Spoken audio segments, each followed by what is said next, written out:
Hi friends, നമ്മൾ നോക്കിക്കൊണ്ടിരുന്നത് LDC 2014 Kasaragod ജില്ലയിൽ ചോദിച്ച പ്രധാനപ്പെട്ട ചോദ്യങ്ങളും അവയുടെ ഉത്തരങ്ങളുമായിരുന്നു.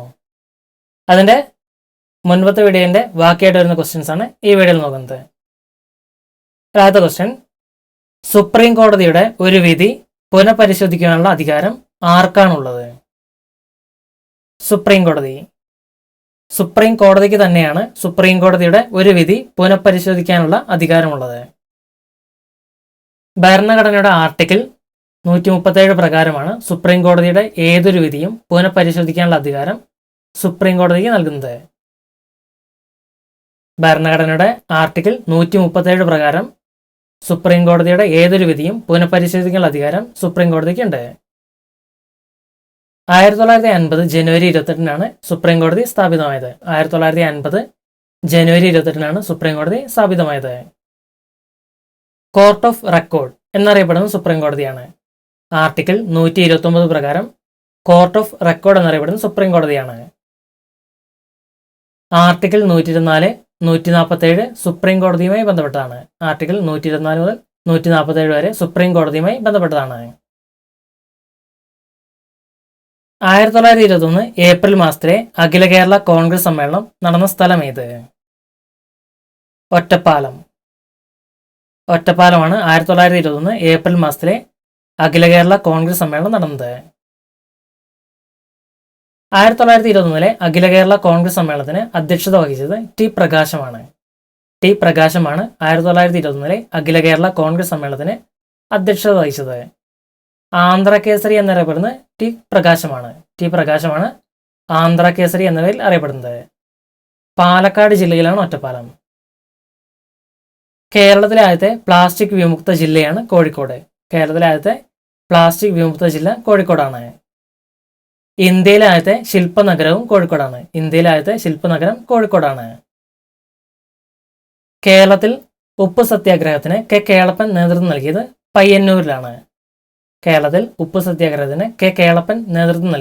പയ്യന്നൂരിലാണ്. രണ്ടാം ബർദോള എന്നറിയപ്പെടുന്നത് പയ്യന്നൂരാണ്. മലബാറിലെ ഹൈദരലി നിർമ്മിച്ച കോട്ട പാലക്കാടാണ് സ്ഥിതി ചെയ്യുന്നത്. സംഘകാലത്ത് പുറൈനാട് എന്നറിയപ്പെട്ട പ്രദേശമാണ് പാലക്കാടാണ്. ഒന്നാം പഞ്ചവത്സര പദ്ധതിയിൽ ഇന്ത്യ മുൻഗണന നൽകിയത് ഏതിനായിരുന്നു? കൃഷിക്കായിരുന്നു ഒന്നാം പഞ്ചവത്സര പദ്ധതിയിൽ ഇന്ത്യ മുൻഗണന നൽകിയത്.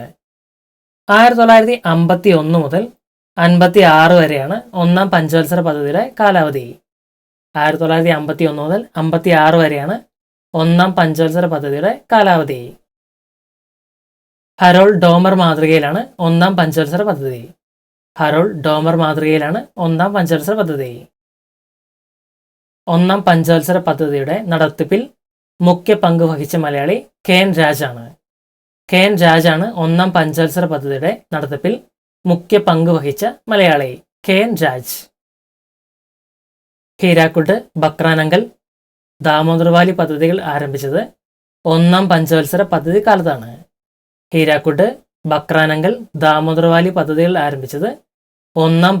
പദ്ധതി കാലത്താണ്. സാമൂഹ്യ വികസന പദ്ധതി, ഫാമിലി പ്ലാനിംഗ് എന്നിവ ആരംഭിച്ചതും ഒന്നാം പഞ്ചവത്സര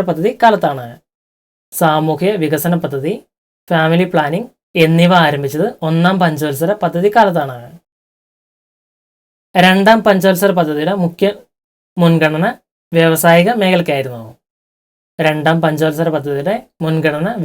മേഖലയ്ക്കായിരുന്നു. റിസർവ് ബാങ്ക് ഓഫ് ഇന്ത്യയുടെ ആസ്ഥാനം എവിടെ? മുംബൈയാണ് റിസർവ് ബാങ്ക് ഓഫ് ഇന്ത്യയുടെ ആസ്ഥാനം. ഇന്ത്യയിൽ ദേശസാൽക്കരിച്ച ആദ്യത്തെ ബാങ്കാണ് RBI. RBIയുടെ ആസ്ഥാനം നരിമാൻ പോയിന്റ് ആണ്. മുംബൈയിലെ നരിമാൻ പോയിന്റ് ആണ് RBIയുടെ ആസ്ഥാനം. ഇന്ത്യയിൽ കറൻസി അച്ചടിക്കുന്നത് RBI ആണ്. 1938 മുതലാണ് RBI നോട്ട് നിർമ്മാണം ആരംഭിച്ചത്. നാസിക്കിലെ സെക്യൂരിറ്റി പ്രസിൽ നിന്നാണ് കറൻസി അച്ചടിക്കുന്നത്.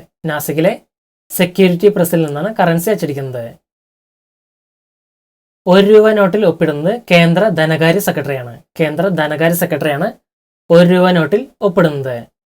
മറ്റ് എല്ലാ കറൻസികളിലും ഒപ്പിടുന്നത് RBI ഗവർണറാണ്. ₹1 നോട്ട് ഒഴികെ ബാക്കി എല്ലാ കറൻസികളിലും ഒപ്പിടുന്നത് RBI ഗവർണറാണ്. പ്യുവർ ബാങ്കിങ് നത്തിങ് എൽസ് എന്നതാണ് SBIയുടെ ആപ്തവാക്യം. പ്യുവർ ബാങ്കിങ് നത്തിങ് എൽസ് SBIയുടെ ആപ്തവാക്യം. പ്രതിഫലം നൽകാതെ നിർബന്ധിതമായി ജോലി ചെയ്യിക്കുന്ന സമ്പ്രദായം ഇന്ത്യയിൽ പഴയ കാലത്ത് നിലനിന്നിരുന്നു. അതിന്റെ പേരെന്താണ്? ജാഗീർദാരി. ജാഗീർദാരി എന്നായിരുന്നു പ്രതിഫലം നൽകാതെ നിർബന്ധിതമായി ജോലി ചെയ്യിക്കുന്ന സമ്പ്രദായം ഇന്ത്യയിൽ ഉണ്ടായിരുന്നതിന്റെ പേര്. ശാശ്വത ഭൂനികുതി വ്യവസ്ഥ അറിയപ്പെട്ടിരുന്ന മറ്റൊരു പേരാണ് സെമീന്ദാരി. ശാശ്വത ഭൂനികുതി വ്യവസ്ഥ അറിയപ്പെട്ടിരുന്ന മറ്റൊരു പേര് സെമീന്ദാരി എന്നായിരുന്നു. ഇൽത്തുമിഷ് ആവിഷ്കരിച്ച ഭൂനികുതി സമ്പ്രദായം ഇക്ത എന്ന പേരിലാണ് അറിയപ്പെടുന്നത്. ഇൽത്തുമിഷ് ആവിഷ്കരിച്ച ഭൂനികുതി സമ്പ്രദായം ഇക്ത. ഇൽത്തുമിഷ് ഇക്ത. ജസി എന്ന മതനികുതി ആദ്യമായി ഏർപ്പെടുത്തിയത് ഫിറോസ് ഷാ തുഗ്ലക്കാണ്. ഫിറോസ് ഷാ തുഗ്ലക്കാണ് ജസി എന്ന മതനികുതി ആദ്യമായി ഏർപ്പെടുത്തിയത്. ജസിയെ നിർത്തലാക്കിയത് അക്ബറാണ്. ജസിയെ നിർത്തലാക്കിയത് അക്ബറും വീണ്ടും ഏർപ്പെടുത്തിയത് ഔറംഗസേബുമാണ്. ജസിയെ നിർത്തലാക്കിയത് അക്ബറും വീണ്ടും ഏർപ്പെടുത്തിയത് ഔറംഗസേബുമാണ്. ബുദ്ധൻ ചിരിക്കുന്നു. ഇത് ഏതിനെ സൂചിപ്പിക്കുന്ന രഹസ്യനാമമാണ്? ഇന്ത്യയുടെ അണുസ്ഫോടനം. ഇന്ത്യയുടെ അണുസ്ഫോടനവുമായി ബന്ധപ്പെട്ട രഹസ്യനാമമാണ് ബുദ്ധൻ ചിരിക്കുന്നു.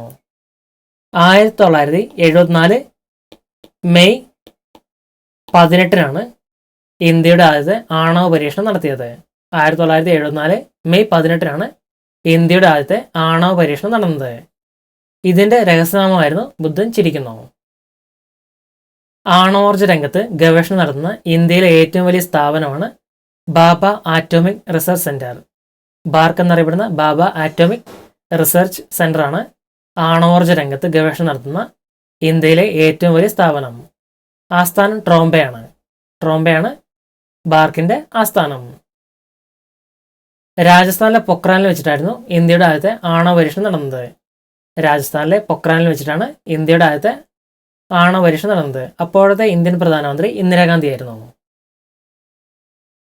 ഇന്ത്യയുടെ രണ്ടാമത്തെ ആണവ പരീക്ഷണം നടന്നത് 1998 മെയ് 11 അതും പൊക്രാനിൽ വെച്ചിട്ടായിരുന്നു.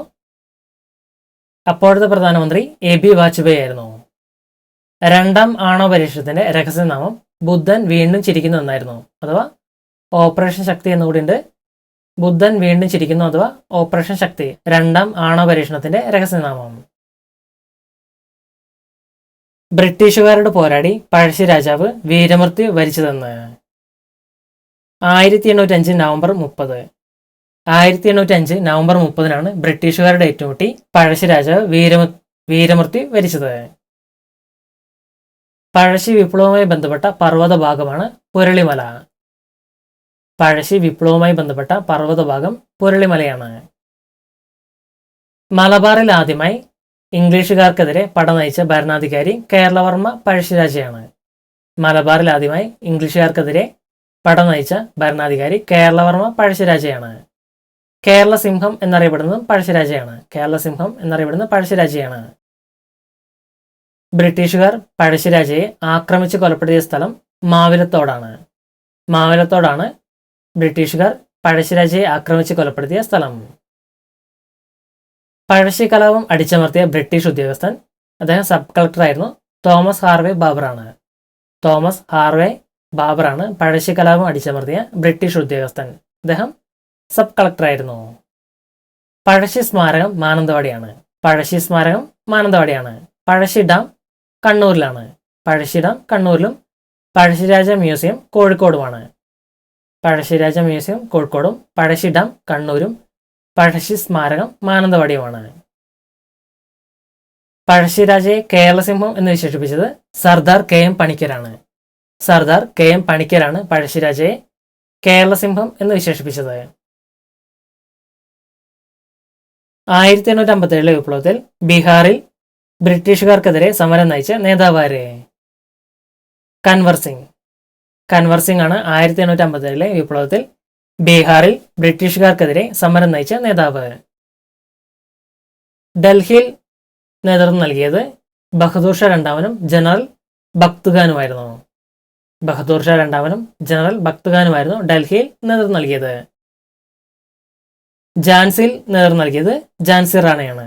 റാണി ലക്ഷ്മിബായി അഥവാ ഝാൻസി റാണിയാണ് ഝാൻസിയിൽ നേതൃത്വം നൽകിയത്. കാൺപൂരിൽ നേതൃത്വം നൽകിയത് നാനാ സാഹിബും താന്തിയ തോപ്പിയുമാണ്. താന്തിയ തോപ്പിയും നാനാ സാഹിബുമാണ് കാൺപൂരിൽ നേതൃത്വം നൽകിയത്. ജഗദീഷ്പൂർ അഥവാ ബീഹാറിൽ നേതൃത്വം നൽകിയത് കൻവർ സിംഗ് ആണ്. കൻവർ സിംഗ് തന്നെയാണ് ജഗദീഷ്പൂർ അഥവാ ബീഹാറിൽ നേതൃത്വം നൽകിയത്. ഫൈസാബാദിൽ നേതൃത്വം നൽകിയത് മൗലവി അബ്ദുള്ളയാണ്. മൗലവി അബ്ദുള്ളയാണ് ഫൈസാബാദിൽ നേതൃത്വം നൽകിയത്. കേതം സിംഗ് ആണ് മീററ്റിൽ നേതൃത്വം നൽകിയത്. കേതൻ സിംഗ് ആണ് മീററ്റിൽ നേതൃത്വം നൽകിയത്. മധുരയിൽ നേതൃത്വം നൽകിയത് ദേവി സിംഗ് ആണ്. ദേവി സിംഗ് ആണ് മധുരയിൽ നേതൃത്വം നൽകിയത്. ബീഹാറിലെ സിംഹം എന്നാണ് കൻവർ സിംഗ് അറിയപ്പെടുന്നത്. ബീഹാറിലെ സിംഹം. ബ്രിട്ടീഷുകാരുടെ നികുതി നയത്തിനെതിരായി ഛോട്ടാ നാഗ്പൂരിൽ കലാപം ഉണ്ടാക്കിയ ഗോത്രവർഗം ഏത്? സാന്താൾ. സാന്താളാണ് ബ്രിട്ടീഷുകാരുടെ നികുതി നയത്തിനെതിരായി ഛോട്ടാ നാഗ്പൂരിൽ കലാപം ഉണ്ടാക്കിയ ഗോത്രവർഗം. ബ്രിട്ടീഷുകാർക്ക് ഇന്ത്യയിൽ നേരിടേണ്ടി വന്ന ഏറ്റവും വലിയ ഗോത്ര കലാപമായിരുന്നു സാന്താൾ കലാപം. ബ്രിട്ടീഷുകാർക്ക് ഇന്ത്യയിൽ നേരിടേണ്ടി വന്ന ഏറ്റവും വലിയ ഗോത്ര കലാപമായിരുന്നു സാന്താൾ കലാപം. 1855-56 കാലഘട്ടത്തിലാണ് സാന്താൾ കലാപം നടന്നത്. 1855-56 കാലഘട്ടത്തിലാണ് സാന്താൾ കലാപം നടന്നത്. സിദ്ധു, കാനു എന്നീ സഹോദരന്മാരാണ് സാന്താൾ കലാപത്തിന് നേതൃത്വം നൽകിയത്. സിദ്ധു, കാനു എന്നീ സഹോദരന്മാരാണ് സാന്താൾ കലാപത്തിന് നേതൃത്വം നൽകിയത്. ബംഗാൾ, ബീഹാർ മേഖലയിലെ ഗോത്രവർഗ കർഷകരാണ് സാന്താൾമാർ. സാന്താൾമാർ ബംഗാൾ, ബീഹാർ മേഖലയിലെ ഗോത്രവർഗ കർഷകരാണ്. സാന്താൾ കലാപ സമയത്തെ ഗവർണർ ജനറൽ ഡൽഹൌസി ആയിരുന്നു. ഡൽഹൌസി ആയിരുന്നു സാന്താൾ കലാപ സമയത്തെ ഗവർണർ ജനറൽ. കേരളത്തിൽ ബ്രിട്ടീഷുകാർ നേരിട്ട പ്രധാന ഗോത്ര കലാപമായിരുന്നു 1812 കുറിച്യ കലാപം. 1812 കുറിച്യ കലാപമായിരുന്നു കേരളത്തിൽ ബ്രിട്ടീഷുകാർ നേരിട്ട പ്രധാന ഗോത്ര കലാപം. വയനാട്ടിലെ ആദിവാസി ഗോത്ര വിഭാഗമായിരുന്നു കുറിച്യർ. ഇന്നലെ വരെ ഇന്ത്യയുടെ കുറ്റങ്ങൾക്കും കുറവുകൾക്കും നമുക്ക് പഴി പറയുവാൻ ബ്രിട്ടീഷുകാരുണ്ടായിരുന്നു. ഇനി മുതൽ നമ്മുടെ കുറ്റങ്ങൾക്കും കുറവുകൾക്കും നാം തന്നെയാണ് പഴി പറയേണ്ടത്. ഇത് ആരുടെ വാക്കുകളാണ്? ഇതിന് ശരിയായിട്ടുള്ള ഉത്തരവല്ല. ശരിയായിട്ടുള്ള ഉത്തരം ഡോക്ടർ രാജേന്ദ്ര പ്രസാദാണ്. ഡോക്ടർ രാജേന്ദ്ര പ്രസാദിന്റെ വാക്കുകളാണ് ഇന്നലെ വരെ ഇന്ത്യയുടെ കുറ്റങ്ങൾക്കും കുറവുകൾക്കും നമുക്ക് പഴി പറയുവാൻ ബ്രിട്ടീഷുകാരുണ്ടായിരുന്നു. ഇനി മുതൽ നമ്മുടെ കുറ്റങ്ങൾക്കും കുറവുകൾക്കും നാം തന്നെയാണ് പഴി പറയേണ്ടത്. കാളയെ പോലെ പണിയെടുക്കൂ, സന്യാസിയെ പോലെ ജീവിക്കൂ എന്ന് പറഞ്ഞത് BR അംബേദ്കർ ആണ്. ഡോക്ടർ BR അംബേദ്കർ ആണ് കാളയെ പോലെ പണിയെടുക്കൂ, സന്യാസിയെ പോലെ ജീവിക്കൂ എന്ന് പറഞ്ഞത്. സത്യാഗ്രഹം ബലവാന്മാരുടെ ഉപകരണമാണ് എന്ന് പറഞ്ഞത് മഹാത്മാഗാന്ധിയാണ്. മഹാത്മാഗാന്ധിയാണ് സത്യാഗ്രഹം ബലവാന്മാരുടെ ഉപകരണമാണ് എന്ന് പറഞ്ഞത്. ഇന്ത്യയുടെ ആത്മാവ് ഗ്രാമങ്ങളിലാണെന്ന് പറഞ്ഞതും ഗാന്ധിജിയാണ്. നമ്മുടെ ജീവിതത്തിൽ നിന്നും പ്രകാശം മറഞ്ഞു പോയിരിക്കുന്നു, എവിടെയും ഇരുട്ടാണ്. ഗാന്ധിജി കൊല്ലപ്പെട്ടപ്പോൾ ഇങ്ങനെ പറഞ്ഞത് ജവഹർലാൽ നെഹ്റു ആണ്. നമ്മുടെ ജീവിതത്തിൽ നിന്നും പ്രകാശം മറഞ്ഞു പോയിരിക്കുന്നു, എവിടെയും ഇരുട്ടാണ്. ഇങ്ങനെ ഗാന്ധിജി കൊല്ലപ്പെട്ടപ്പോൾ പറഞ്ഞത് നെഹ്റു ആണ്. എനിക്ക് ഒരു കൾച്ചറെ അറിയൂ, അതാണ് അഗ്രികൾച്ചർ എന്ന് പറഞ്ഞത് സർദാർ പട്ടേലാണ്. സർദാർ പട്ടേലാണ് എനിക്ക് ഒരു കൾച്ചറെ അറിയൂ, അതാണ് അഗ്രികൾച്ചർ എന്ന് പറഞ്ഞത് സർദാർ പട്ടേൽ.